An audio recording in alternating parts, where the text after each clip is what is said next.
দুঃখিত, elevated expressway সাময়িকভাবে বন্ধ। কালো ব্যানারে টানানো এই নোটিশ জানান দিচ্ছে কতটা পড়েছে মানুষের স্বপ্নের উড়াল সড়ক। তারই ক্ষত বয়ে বেড়াচ্ছে নগরবাসী। এখনও পোড়া গন্ধ চারপাশে। দুষ্কৃতিকারীদের হামলায় দগদগে ক্ষত নিয়ে দাঁড়িয়ে এক্সপ্রেসওয়ের মহাখালী ও বনানী টোলঘর।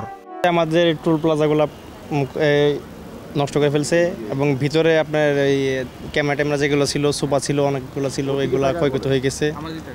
এক সপ্তাহ পরও এখনও মুছে যায়নি মহাখালীর দুর্যোগ ভবনের সামনে ক্ষতচিহ্ন। পুড়ে যাওয়া যানবাহন জানান দিচ্ছে কতটা তাণ্ডব হয়েছে সেখানে। ইমার্জেন্সি কল সেন্টার, সেখানকার কয়েকশো কোটি টাকা মূল্যের সার্ভার সহ 53টি গাড়ি পুড়িয়ে দিয়েছে দুর্বৃত্তরা। সেই বিকেলের তাণ্ডবের কথা মনে পড়লে এখনও আটকে ওঠে তারা। 4:26 আমি 10 তলায় যাই নামাজের জন্য। পরে উপর থেকে শব্দ পাচ্ছি, অ্যাকশন এইটুক শব্দ। পরে ছাদে উঠে দেখি যে পোলাপার ওদিক দিয়ে যাচ্ছে। 1 মিনিটের মধ্যে হুড় করে চলে আসলো, আইসা গাড়িগুলো ভাঙচুর করে লুটপাট শুরু করে দিল।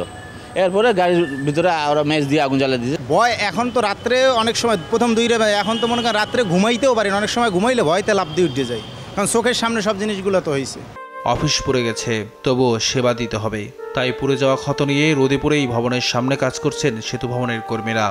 আমরা বিভিন্নভাবে প্রতিকূল পরিস্থিতিতে আমাদের অফিস ব্যবস্থাপনা এখন কাজকর্ম চলতেছে।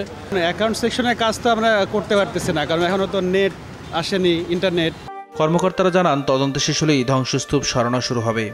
কোথায় কোন জায়গায় ইনজিউর্ড হয়েছে সেটা আমরা বের করার চেষ্টা করছি। কোথায় কোন জায়গায় ইনজিউর্ড হয়েছে এমন সবাই দেখে যাচ্ছে, তারা রিপোর্ট দেবে। তারা রিপোর্ট দিয়ে বলার পরে আমরা প্রয়োজনীয় মেরামত, যখন মেরামত যোগ্য হলে, এখন এই মুহূর্তে কিন্তু কিছুই বলতে পারছি না, মেরামত যোগ্য হলে তারপর বলতে পারবো।